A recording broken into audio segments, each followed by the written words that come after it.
If you had to guess right now, where the United Kingdom ranks globally in terms of overall human development, like where would you put them?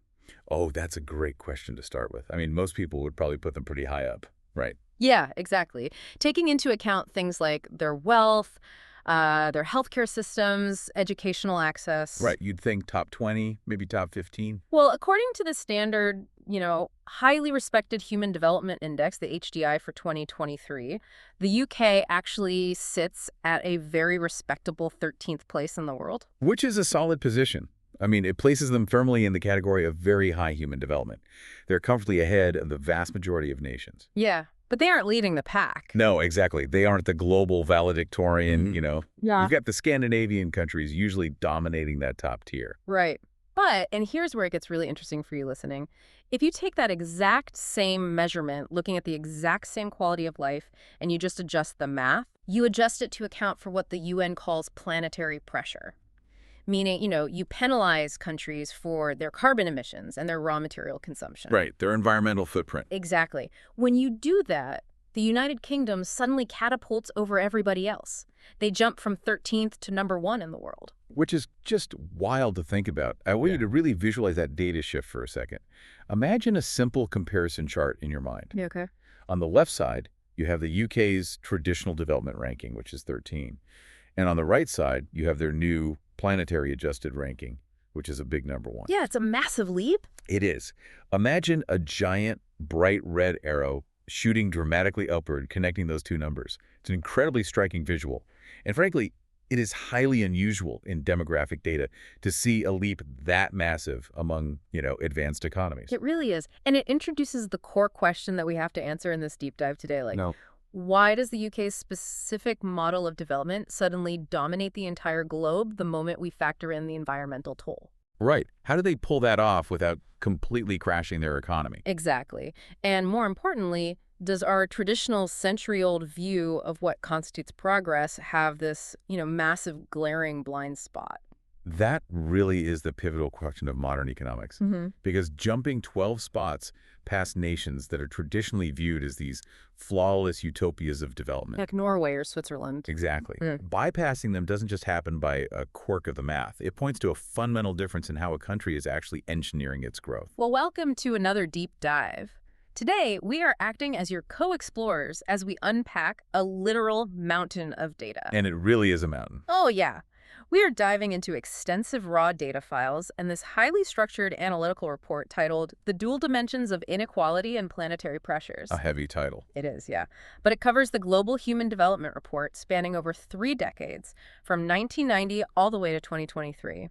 And our mission today, for you listening, is to look at this global data with a magnifying glass focused entirely on this fascinating case study of the UK. Because to understand the UK's trajectory, you really have to understand the diagnostic landscape of global development, which is currently shifting entirely beneath our feet. We are literally rewriting the definition of what makes a country successful. We really are. But before we can solve the mystery of the UK's leap to number one, we need to make sure we actually understand the tools we're using to measure this progress. Right, the metrics. Yeah, because looking at the source data, the acronyms alone are intimidating. We've got HDI, GDI, GII, IHDI, PHDI. That's a lot. It is. I know for a lot of people listening, that just sounds like a bowl of academic alphabet soup. So how do we translate this into something we can actually visualize? It can definitely feel like academic gatekeeping with all those acronyms. Let's strip them away for a second and think of this whole thing as a mechanical system. Okay, I like that. Imagine a car. And our goal is to measure how well this car performs. The overarching concept we are measuring here is human well-being. Right. To get the full picture of the car's performance, we need to check 5 different diagnostic systems. Okay, let's unpack this. Let's pop the hood. Start with the baseline, the HDI, the Human Development Index. So the HDI is our engine. It's the top speed of the car. It was actually a revolutionary metric when it was introduced back in 1990 because before that, economists mostly just looked at a country's gross domestic product. Just how much money was exchanging hands. Exactly, just Okay. pure cash flow. But the HDI forced us to look at 3 essential pillars instead. First is health, which is measured by life expectancy at birth. Second is education, measured by expected and mean years of schooling. And third is standard of living, which is gross national income per capita. Okay, so health, education, and wealth. Right. And it spits out a number between 0 and 1. The closer to 1 you get, the more powerful the engine. Okay, so if HDI is the top speed of the car, that tells us what the vehicle is theoretically capable of on a nice, smooth, flat track. Yes. But it doesn't tell us how comfortable the ride actually is for the people sitting inside, right? Like, checking someone's gross salary is good to know, but it doesn't tell the whole story of their life. Precisely. And that brings us to our second and third diagnostic checks. The GDI and the GII. That's the Gender Development Index and the Gender Inequality Index. Okay. So if the HDI measures the speed of the car, these two metrics measure whether the power is being distributed equally to both sides of the axle. Ah. They look at the exact same achievements in health, education, and wealth, but they ask a crucial question. Are men and women sharing this progress equally? Which is huge. Right. And the GII specifically measures the loss in potential due to gender inequality, looking at reproductive health, female political empowerment, and labor market participation. Right, because if the right wheels are spinning at 100 miles an hour, but the left wheels are stuck at 40, the car isn't moving forward. No, it's not. It's just doing agonizing, destructive donuts in the parking lot. A high average speed means absolutely nothing if the axles are totally unsynchronized. That is a perfect way to visualize it. I love that. And that brings us to the fourth diagnostic tool, which is the IHDI, the Inequality Adjusted Human Development Index. Now, when I was going through the raw data files preparing for this deep dive, this one really stopped me in my tracks. Yeah, it's the truth serum of the whole report. Hmm? The IHDI is the friction on the tires. It's the transmission loss. Okay, transmission loss meaning? Meaning, we know the HDI is producing a certain amount of power, but the IHDI measures how much of that power is completely lost before it ever reaches the road because of systemic inequality. Wow. It mathematically adjusts the HDI downward based on how unequally the health, education, and income are actually distributed across the whole population. So it completely strips away the illusion of the average. Exactly. I mean, if you have a neighborhood with 1 billionaire and 9 people living in deep poverty, the average wealth of that neighborhood looks fantastic on paper. Right, on average, everyone is a millionaire. Exactly, but the IHDI exposes that lie. It shows the real lived experience. Okay, and finally, we have the fifth diagnostic, the one that caused the UK to jump to number one, the PHDI, the Planetary Pressures Adjusted Human Development Index. Right, so if the HDI is the speed of the car, the PHDI measures the exhaust coming out of the tailpipe, and it measures how quickly we are burning through our fuel reserves. Okay. It asks one fundamental, unavoidable question. What is this top speed actually costing the Earth? Right. It factors in a country's carbon dioxide emissions per capita and its material footprint per capita.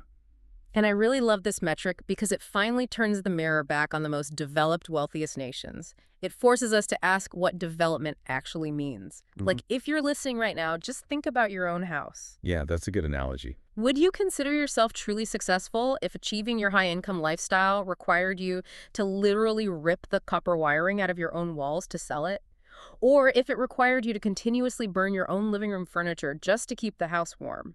You definitely wouldn't call that progress. Exactly. You'd call it an unsustainable crisis. You're destroying your own home to survive.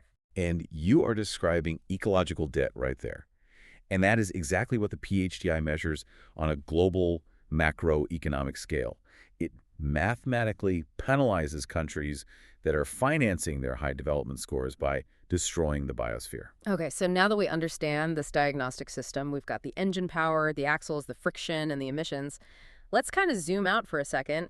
Let's look at the global trajectory over the 34 years covered in this report. Okay, from 1990 to 2023. Yeah, because the raw data paints a really fascinating picture of humanity's overall trajectory. It really does. When we look at the standard HDI globally, just the pure engine power, the overarching narrative is one of immense, undeniable progress. The numbers absolutely back that up. I mean, the global HDI started at a mere 0.60 back in 1990, and over the next 3 decades, that line just climbed. It's a steady upward march. Yeah, it was this slow, steady, relentless march upward year after year, eventually reaching 0.756 in 2023. And it's so easy to look at a number like 0.756 and just see, a decimal point. But we have to remember what that represents mechanically. Right, it's actual human lives. Exactly. That is billions of human beings living longer lives, spending more years sitting in classrooms, and earning more money than their parents did. It is arguably the greatest collective triumph in human history. Yeah. But if we trace that long, steady, upward-sloping line closely, there is a dramatic, unmistakable anomaly that totally breaks the trend. The 2020 stumble, the recession pit. Yes. For the first time since the United Nations created the HDI metric, global human development didn't just plateau, it suffered a significant, measurable contraction. Wow. In 2020, the global HDI fell from 0.745 down to 0.742, and it continued to struggle heavily through 2021. And we all know the context here, right? This was the COVID-19 pandemic. But how exactly does a biological virus break an economic metric like this so severely? It breaks it because of how interconnected those HDI pillars actually are. The pandemic wasn't just a health event. It was a systemic shock that hit all three cylinders of our engine simultaneously. Okay, walk me through that. Well, the most direct hit, of course, was to life expectancy. The global female life expectancy dropped from 75.3 years in 2019 down to 73.7 in 2021. That is a huge drop for a global average. It's massive. And male life expectancy dropped from 70.4 down to 68.8. To see a global average drop by nearly 2 full years in just a 24-month window is just a catastrophic statistical event. But it wasn't just health, right? Because the data shows that a health crisis instantly became an education crisis. Exactly. When schools closed globally, the expected years of schooling metric just plummeted.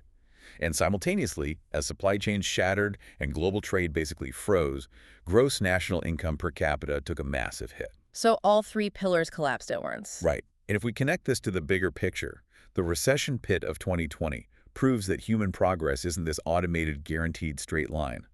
The pillars of health, education, and wealth don't exist in isolation. They are load-bearing walls of the exact same house. Right. When one is compromised, the whole structure starts to buckle. But the data also shows a really strong rebound, right? Because by 2022 and firmly into 2023, the global HDI shot back up, and it passed the pre-pandemic peak to hit that 0.756 mark. Yes, it did. So what does that really fast recovery tell us about this system? It speaks volumes about the compounding value of human capital. The recovery was swift because, despite the immense loss of life and the terrible economic shock, the underlying infrastructure of knowledge remained intact. Oh, I see. The mean years of schooling that adults had already achieved didn't disappear just because they were locked down. Right. The technological capacity that allowed for, the rapid pivot to remote work and the incredibly fast development of mRNA vaccines, that was the dividend of 30 years of prior HDI growth acting as a safety net. That makes a lot of sense. Yeah, the shock caused a severe stumble, but the foundational capacity of humanity allowed us to catch our balance. Okay, so the global average is up, the engine is recovering nicely, but as we established earlier with our diagnostic tools, average numbers usually hide the extremes. So how much of this progress is actually reaching the wheels? This leads us to the hidden tax on human potential.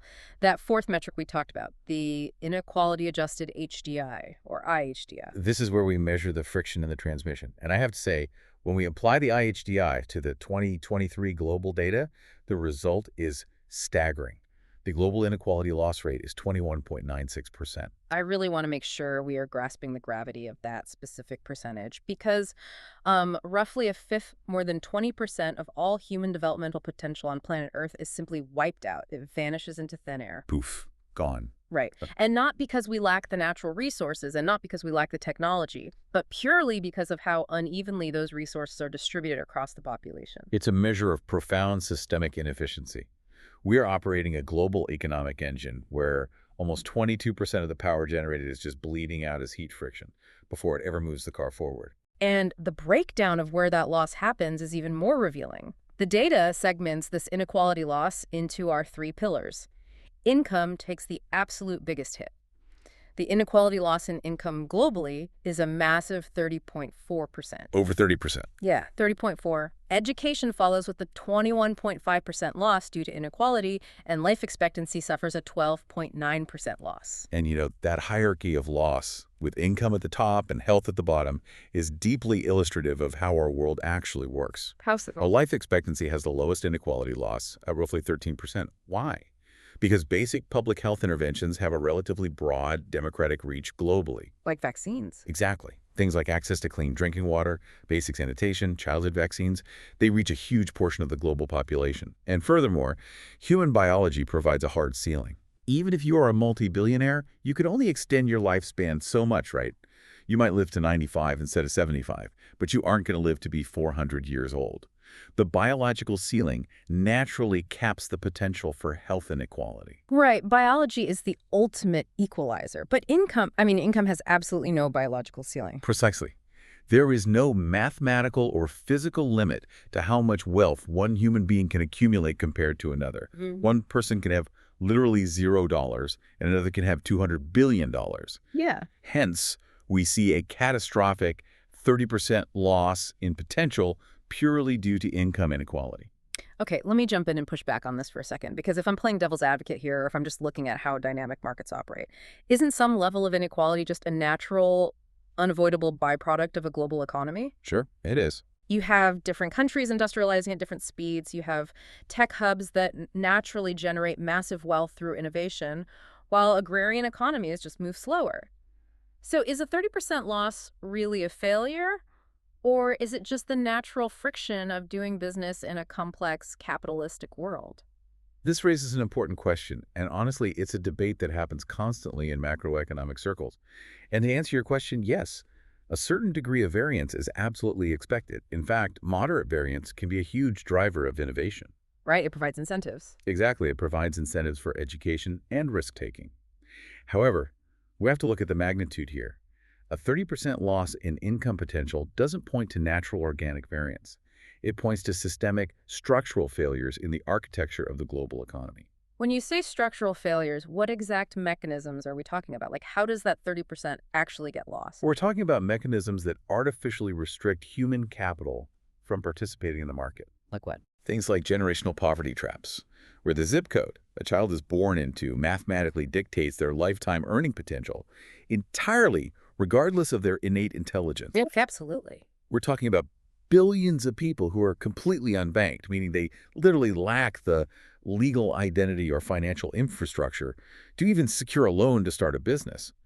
We're talking about systemic redlining, predatory debt structures that extract wealth from developing nations, and deeply ingrained barriers to capital for women and minorities. So it's not just that someone ran the race faster, it's that 30% of the runners were legally or structurally barred from ever approaching the starting line. Exactly. When nearly one-third of the world's wealth-generating potential is nullified by how the system is organized, that is not a feature of a healthy, dynamic market. It is a critical, devastating bug. I want you to just imagine for a moment what our world would look like today. You know, the velocity of scientific breakthroughs, the volume of artistic achievements, the sheer economic stability, if we were operating at 100% capacity instead of essentially chugging along at 78%.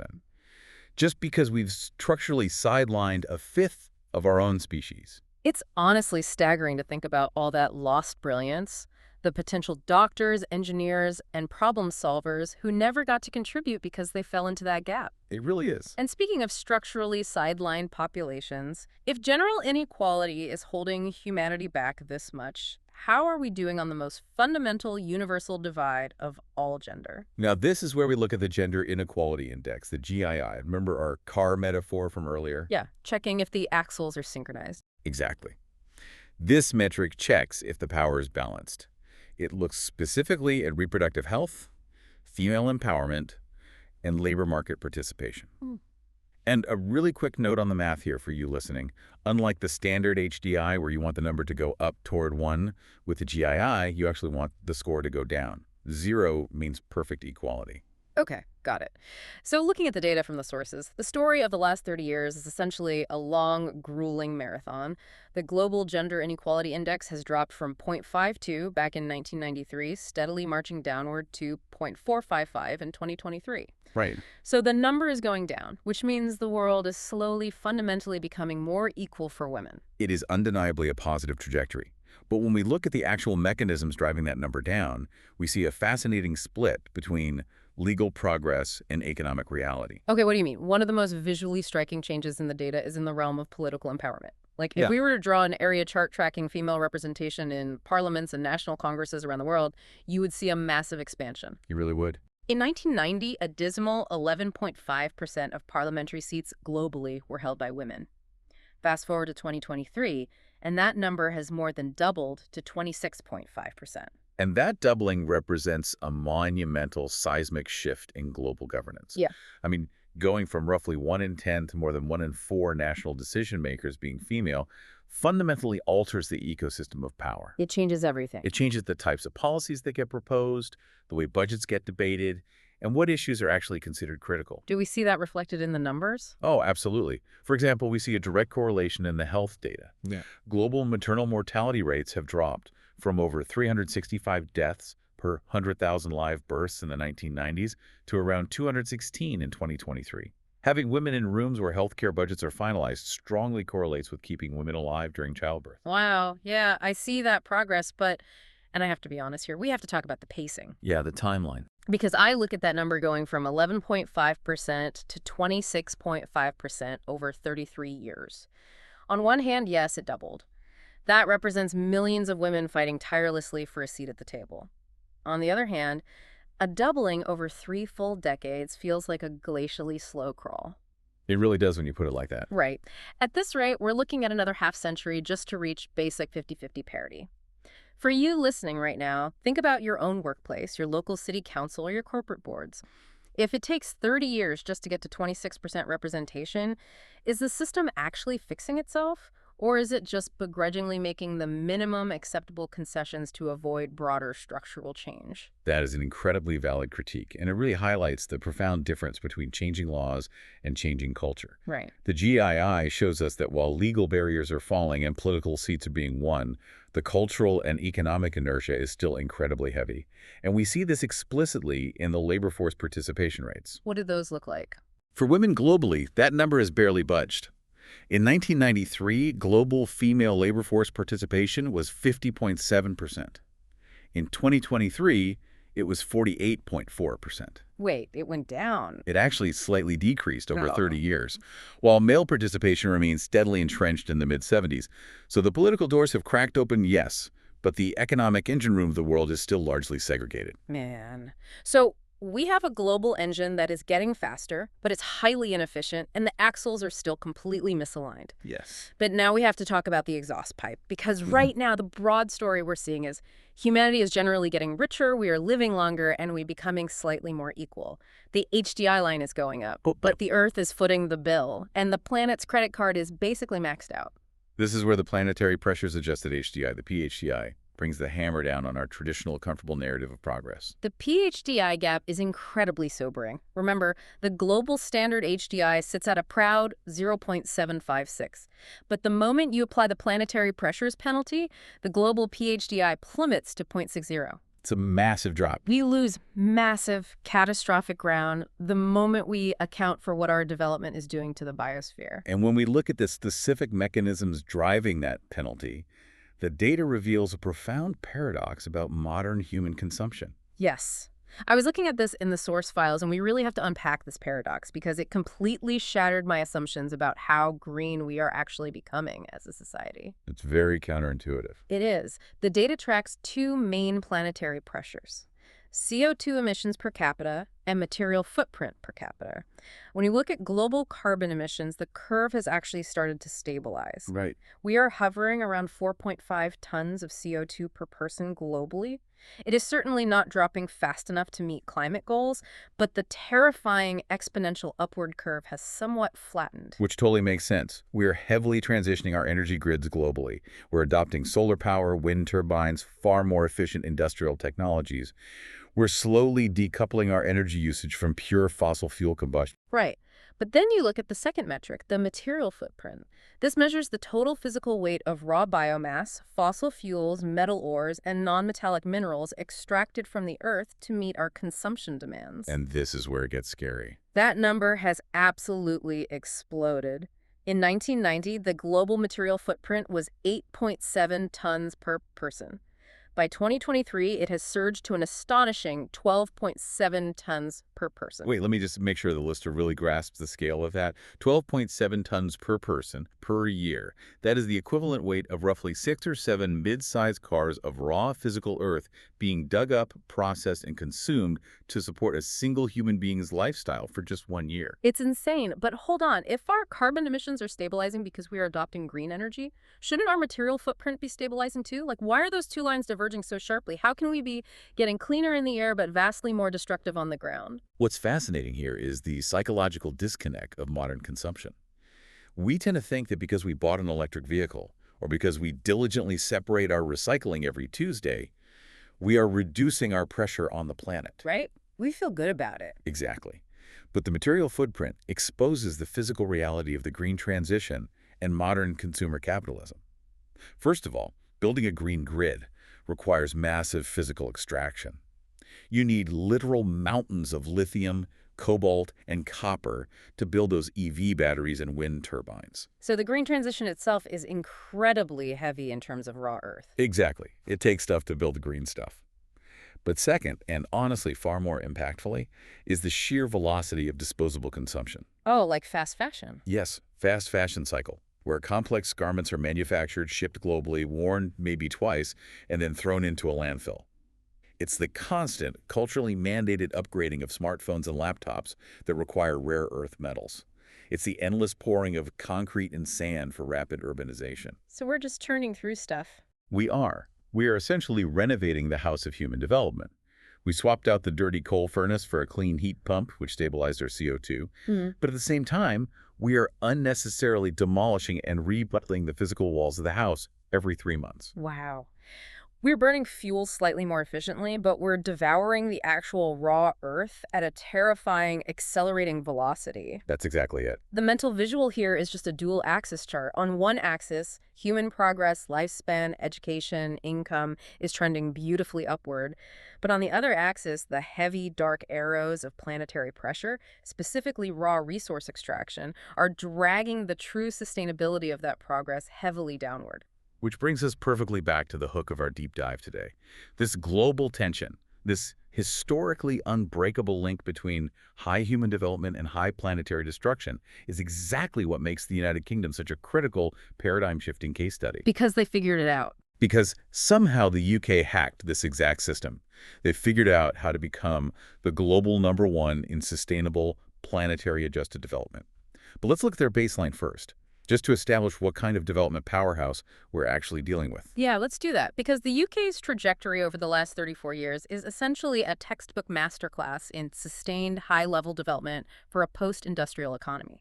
The baseline numbers are stellar. Very strong. The UK's standard HDI rose from 0.812 back in 1990, which, by the way, was already very high by global standards, to an elite 0.946 in 2023. They are firmly, undeniably anchored in the world's absolute top tier. And if we lay out the dashboard of their current success in 2023, the underlying pillars are formidable. Their gross national income per capita, adjusted for purchasing power parity, sits at a massive $54,372. Now, let's clarify purchasing power parity, or PPP, really quickly, because that term gets thrown around in economics a lot, and it's important. This doesn't just mean you convert pounds to dollars on a screen.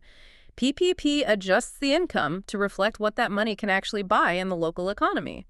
It accounts for the cost of groceries, housing, and services in the UK, meaning $54,372 represents a tremendously high standard of actual lived purchasing power for the average citizen. Precisely. It measures real economic comfort, and alongside that wealth, their life expectancy is over 81 years.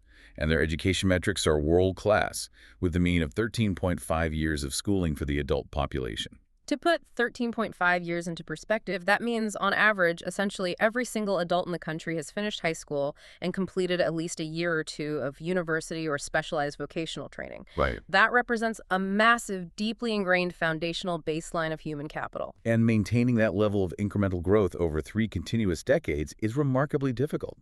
I mean, they maintained this upward trajectory through the 2008 global financial crisis, through the massive structural upheaval of Brexit, and through a global pandemic. Yeah, they just kept climbing. It requires immense institutional stability and deep infrastructural roots. However, You're a massive but coming. an enormous one. Because as we discussed with the global data, top-line averages are brilliant at hiding the shadows. Right. When we look under the hood of the UK's glowing 0.946 HDI score, we find deep structural internal contradictions.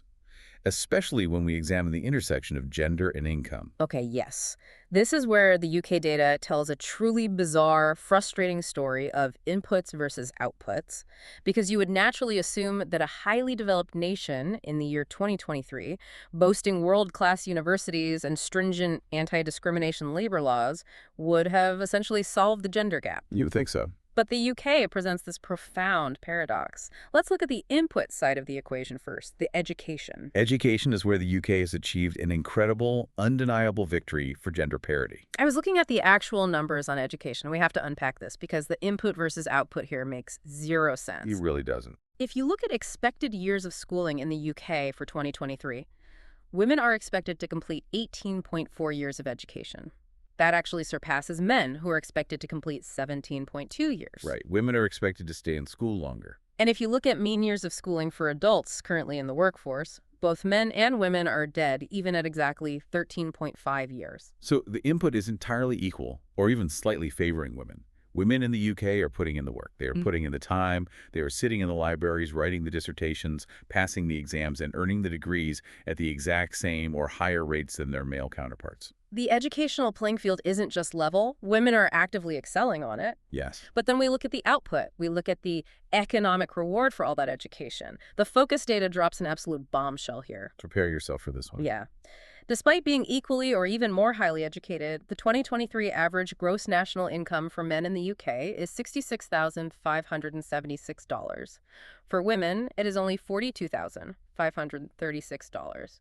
I want the listener to let that math sink in for a moment. Men in the UK are earning roughly 56.5% more than women on average. 56.5%.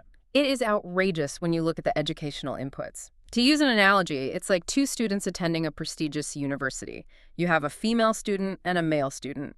The female student takes more credits, she gets better grades, she spends more years in the lab, they both graduate on the exact same day. But when the female student walks across the stage, the university hands her a diploma that is magically only worth 60% as much in the real world as the exact same piece of paper they just handed to the guy behind her. That's exactly what's happening. How does a highly advanced economy allow that to happen? What are the actual mechanisms driving a 56% gap? It is a profound structural failure, and if we connect this to the bigger picture, we have to ask why this glass ceiling persists so stubbornly in a nation with a 0.946 HDI. The mechanism driving this gap isn't usually overt, mustache-twirling villainy, where a boss just pays a woman less for the exact same job. Right, though that does happen occasionally. It does happen, but it largely comes down to a toxic, structural cocktail of occupational segregation and the compounding mathematics of the motherhood penalty. Okay, walk me through occupational segregation first, because they have the same years of schooling, so why are they in entirely different occupations? Well, even with equal years of schooling, men and women are socially nudged and structurally funneled into vastly different sectors. Women are disproportionately represented in care sectors, early childhood education, nursing, and administrative role. And men? Men are disproportionately represented in finance, engineering, tech, and upper management. The structural failure is that post-industrial GDP calculations systematically undervalue and underpay the care and education sectors compared to male-dominated fields. Right. A year of schooling to become a pediatric nurse simply does not pay out the same economic dividend as a year of schooling to become an investment banker, despite both being vitally important to society. Okay, so society basically chooses to value the movement of capital over the actual care of human beings. Exactly. But what about women who do go into high-paying corporate fields? Like, why is there still a gap there? That brings us to the motherhood penalty, right? This is where the compounding mathematics become just devastating. The UK has notoriously high childcare costs. When a child is born, the mathematical reality for many families dictates that the lower earner, which is historically and structurally the woman, must step back from the workforce, take extended leave, or move to part-time work to take on unpaid care duties. Right, but taking a year or two off doesn't explain a lifetime 56% income gap. It does when you factor in compounding interest on a career. Think about it. If a woman steps back at age 28, she misses a critical promotion cycle. She misses 3 years of salary bumps. When she returns, she is competing against men who have 3 more years of uninterrupted tenure. Oh, I see. That missed 5% raise at age 28 compounds year after year, decade after decade. By the time she is 65, That single career interruption has translated into a massive deficit in lifetime earnings and pension accumulation. The gap isn't created overnight. It is the compounding interest of structural disadvantages. So the question we have to ask you, the listener, is this. What does it say about the very fabric of our modern economy when achieving total, absolute educational equality no longer guarantees economic parity? It's a huge question. If fixing the schools and leveling the educational playing field didn't fix the pay gap, then the problem was never about women's qualifications. The problem is how the macroeconomic system assigns value to women's time. This raises an important point about how we design policy moving forward, not just in the UK, but globally. We spent the last 50 years fighting a noble battle for equality of opportunity, getting girls into the classroom, opening the doors to universities. Right. The UK data proves we've won that fight. The inputs are equal, but opportunity doesn't pay the mortgage. The next 50 years have to be about fighting for equity of outcomes. Okay, so to really understand the nuance of this massive income gap, we have to look at the UK through the lens of that broader Gender Inequality Index, or GII. Because if you just look at the 56% income gap on its own, it makes it sound like the UK is a hostile, terrible place for women.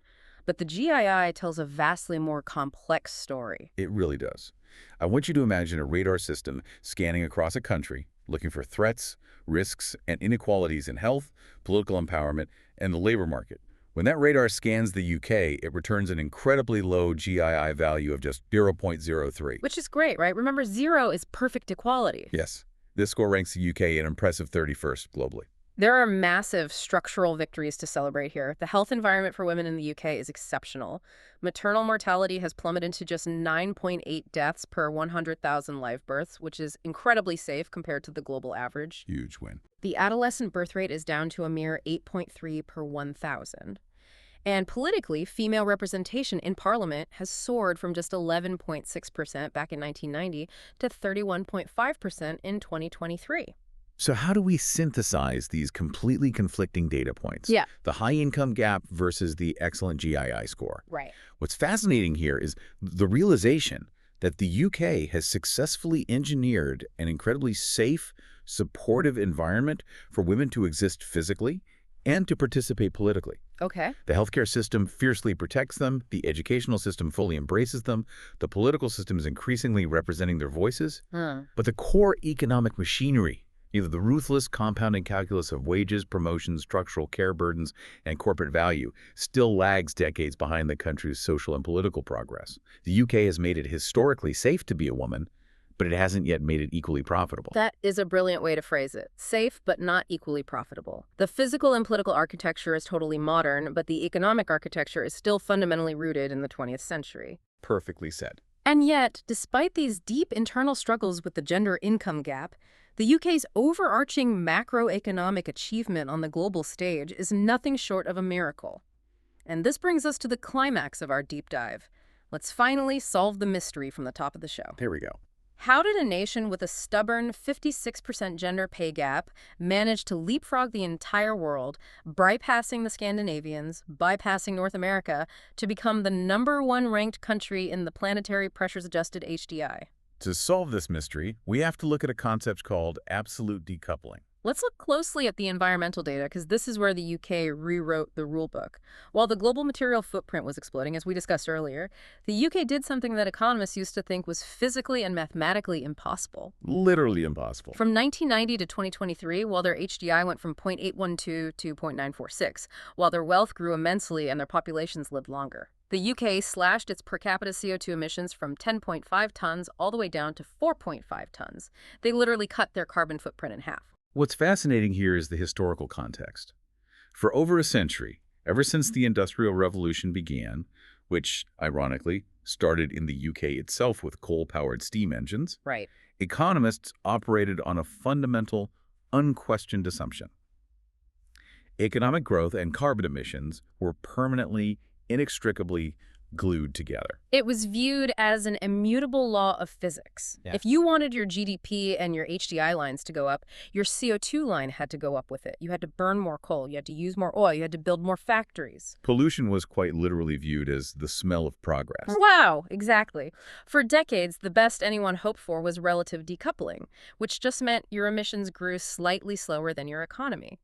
But the UK proved the theory of absolute decoupling. They proved you can sever that link entirely. You really can. You can send your human development line skyrocketing into the top tier while simultaneously forcing your emissions line into a steep, aggressive nosedive. But how do they actually achieve that on the ground? You don't cut national emissions in half by just asking people to recycle more on Thursdays. It wasn't magic. Right. What was the actual policy? It was a massive, deliberate structural transition of their entire economy. First, they systematically dismantled their reliance on coal-fired power plants. The nation that birthed the coal-powered industrial age essentially regulated coal out of existence. Wow. They replaced that baseload power by investing heavily in offshore wind farms in the North Sea and expanding renewable energy grids.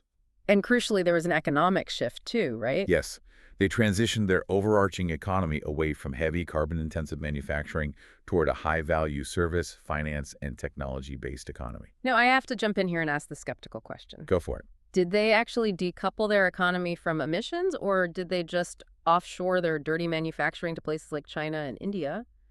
Are they just importing the carbon they used to produce? It's the most important question to ask, and it's a huge debate in economics. The reality is a mix. Yes, a portion of their manufacturing was offshored. But even when economists adjust the data to measure consumption-based emissions, meaning they penalize the UK for the carbon emitted overseas to produce the goods they import, the UK's emissions still show a dramatic absolute decline. So it's real. It's real. The transition to renewable energy grids at home was so profound that it outpaced the offshore emissions. And here is the tangible reward for that incredible structural transition. When the United Nations calculates the PHDI, they look at a country's standard HDI and then they mathematically apply a penalty based on their environmental damage. Because the UK cut their carbon emissions in half and managed to rein in their material footprint compared to their peers, their PHDI penalty is only 12.6%. That is so small. Compare that minimal 12.6% penalty to the global average penalty, which drags the entire world index down from 0.756 to 0.66 EO. Or more importantly, compare it to other incredibly wealthy, highly developed nations like the United States, Canada, or Australia. How do they fare? Those nations suffer massive, crippling downward adjustments to their rankings because their carbon and material footprints are still astronomically high. They are heavily reliant on fossil fuels and massive resource extraction. Because the UK's penalty is so remarkably small compared to its high-income peers, their adjusted score of 0.827 leaps to the very top of the global list. That is exactly the mechanism of why they jump from 13th to number 1. They are the living proof of concept that a high-income, highly developed society with excellent healthcare and education does not have to act as a parasite on the biosphere to maintain its standard of living. They are the benchmark for sustainable post-industrial growth. So let's put all these complex numbers into one final, multidimensional global scoreboard. Let's compare the UK directly against the global averages we explored earlier to really see the contrast. Okay, imagine a layered radar chart. The inner, smaller layer represents the global average, and the outer layer, stretching far beyond it on almost every axis, is the UK. Here is the tail of the tape. First, the standard HDI, the engine. The UK is operating at an elite 0.946. The global average is far behind at 0.756. Yeah. Second, the inequality loss, the friction. The UK loses only 8.1% of its potential to systemic inequality.